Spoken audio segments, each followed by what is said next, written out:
Target তো দুই রকমের হয়। তো সবার আগে আমি যেটা বলতে চাই যে আমাদের আইনের পরিভাষায় ডেভিল আমি কোথাও খুঁজে পাই নাই।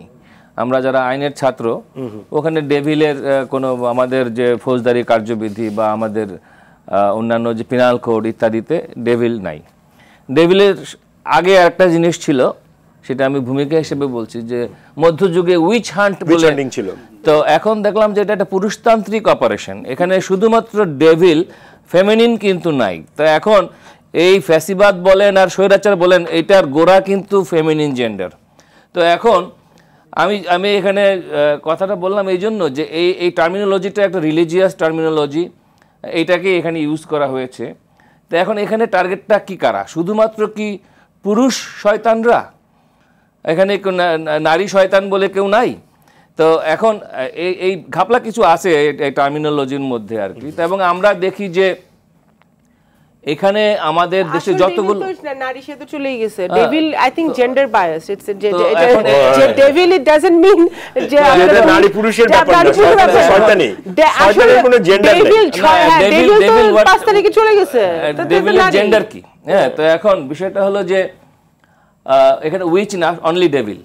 তো সুতরাং এই জায়গায় টার্গেট কারা, যেটা বলা হয়েছে স্বরাষ্ট্র মন্ত্রণালয়ের তরফ থেকে, যে যারা সন্ত্রাস করবে, যারা নৈরাজ্য সৃষ্টি করবে এবং দেশকে অস্থিতিশীল করবে বা দেশ বিরোধী আপনার ষড়যন্ত্র করবে, তারাই হলো তাদের পরিভাষায় ডেভিল। তো এখন এই যে ডেভিলদেরকে টার্গেট করা, এই টার্গেট করার মধ্যে তো অনেক, এটা ইন্টারপ্রিটেশন অনেক লম্বা, কিন্তু সবার আগে দেখতে হবে যে দেশটাকে ভেতরে থেকে অস্থিতিশীল করছে কারা। আমি তো বলবো যখন আপনার শ্রমিকরা আশুলিয়া আন্দোলন করে, তখন যখন গুলি চালানো হয়, সেটাকে আপনি ডেভিলদের উৎপাত বলবেন কিনা, এবং বলবেন কিনা এর জন্য কলকারখানাগুলো উৎপাদনে যেতে পারছেন না। ফলে এটার ইন্টারপ্রিটেশনের জায়গাটা পরিষ্কার হওয়া দরকার ছিল যে টার্গেট আসলে কারা। কারণ এই টার্গেট গ্রুপটার মধ্যে, এই ডেফিনেশনের মধ্যেই কিন্তু অস্পষ্টতা রয়েছে। এবং যেটা হয়, যেটা একটা মানে নন পলিটিক্যাল গভর্নমেন্ট থাকলে যেটা হয় আর কি, মানে নন পার্টিজান, কিন্তু সরকার অনেকেই বলে যে এটা একটা পলিটিক্যাল অ্যাসপিরেশনের উপর দিয়ে আসা সরকার। আপনি পলিটিক্যাল নন পলিটিক্যাল এভাবে যদি আপনি খুব বাইনারি চিন্তা করেন, যেটা এটা হয়তো পার্টিজান গভর্নমেন্ট না, কিন্তু পলিটিক্যাল অ্যাসপিরেশনের উপর দিয়ে আছে ডক্ট্রিন। এবং সেই ডক্ট্রিন কি, ওই ডক্ট্রিনেশনের জন্য কি জনতা অভ্যুত্থানে ম্যান্ডেট দিয়েছে? অল পলিটিক্যাল পার্টিসকে ম্যান্ডেট দিয়েছে ওই ডক্ট্রিনেশন করার জন্য? নিশ্চয়ই না। পলিটিক্যাল ডক্ট্রিন বিএনপির একরকম, বিএনপি শরিক দলদের যারা আছে তাদের একরকম, জামাত ইসলামীর আরেক রকম, তো সুতরাং বামপন্থীদের আরেক রকম।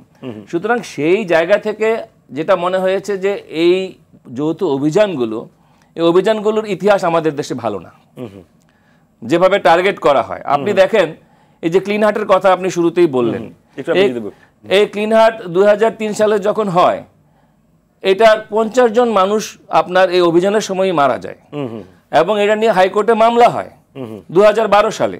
15 সালে হাইকোর্ট বলে যে এই ধরনের আইন, এগুলো হলো আপনার সংবিধান, যৌথ মুক্তির বাহিনীর যখন দায় মুক্তি চাওয়া হয়, আইন করা হলো যৌথ বাহিনী দায় মুক্তি আইন। এই দায় মুক্তি আইনকে বলা হলো এটা অবৈধ। তো এখন এই যে ডেভিল হান্টের যে অভিযানটা শুরু হচ্ছে, এটা কি দায় মুক্তি পাবে? এই জায়গাটা কিন্তু পরিষ্কার না। ফলে এই জায়গাগুলো সবসময় একটা ঝুঁকির জায়গা থেকে যায় যে এটা রাজনৈতিক ব্যবহার হচ্ছে কিনা। আমরা হাইকোর্টে যখন আমাদের কাছে অনেক বেল ম্যাটার্স যখন আসে, জামিনের মামলা যখন আসে, আমরা তখন দেখি প্রকৃত আসামির সঙ্গে এখন অনেক শত শত আসামি যারা ঘটনার সঙ্গে কানেক্টেড না। তারিফ, আমি জানি না একটু প্রাসঙ্গিক না অপ্রাসঙ্গিক, তারপরে আমি একটু প্রশ্নটা করতে চাই, অনেক দর্শক হয়তো জানতে চাই। সেটা হচ্ছে এই অপারেশন যৌথভাবে পরিচালনা করবে সেনাবাহিনী, বিজিবি, র্যাব, পুলিশ এবং পুলিশের গোয়েন্দা শাখা, ডিবি এবং গোয়েন্দা সংস্থাগুলোর তথ্য অনুযায়ী বিভিন্ন প্রযুক্তি ব্যবহার করে অপারেশন করা হবে এবং সন্ত্রাসীদের ধরা হবে।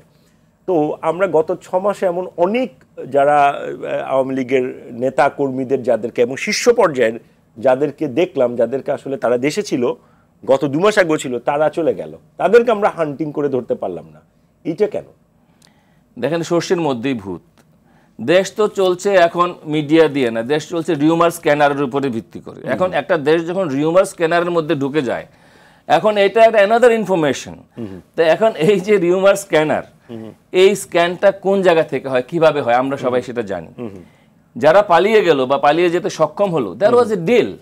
সবাই জানে যে এই পালিয়ে যেতে দেওয়ার জন্য ডিল হয়েছে, এবং এগুলোর কতটা অথেন্টিসিটি আছে আমি জানি না, কিন্তু অনেক কিছুই হচ্ছে। অর্থ উপদেষ্টা বলছেন যে চাঁদাবাজি হচ্ছে, যে যারা চাঁদাবাজি করছে তারা কি ডেভিল নয়? সুতরাং অনেকভাবে আপনি বাজারে যখন সিন্ডিকেট করবেন, বাজার অস্থিতিশীল হবে, দেশ অস্থিতিশীল হবে। তো সেখানে কি ডেভিল হান্ট বিগত সময়ে করা হয়েছে? বাজার সিন্ডিকেটের হাতে তো আপনার অটোমেটিক মেশিন গান ছিল না। সুতরাং এই জায়গায় যেটা বলা হচ্ছে অবৈধ অস্ত্র উদ্ধার, সন্ত্রাসের শেকড় উৎপাটন করা, সন্ত্রাসবাদের, সন্ত্রাসবাদ ইজ এ ডক্ট্রিন। তাহলে এই ডক্ট্রিনের তো শুধুমাত্র আপনার অস্ত্র থাকে না, তার একটা মতবাদও থাকে। তো কোন কোন মতবাদের ভিত্তিতে সন্ত্রাসবাদ হয় সেই মতবাদগুলোকে আগে চিহ্নিত করা দরকার, এবং সেই মতবাদগুলোকে আপনি ব্যান করছেন কিনা সেই প্রশ্নও কিন্তু সামনে চলে আসবে। ফলে এই গোটা ক্যানভাসটা অনেক বড়, এবং এই জায়গাটা ডিল করার মতো সক্ষমতা রাখে একমাত্র পলিটিক্যাল পার্টিস।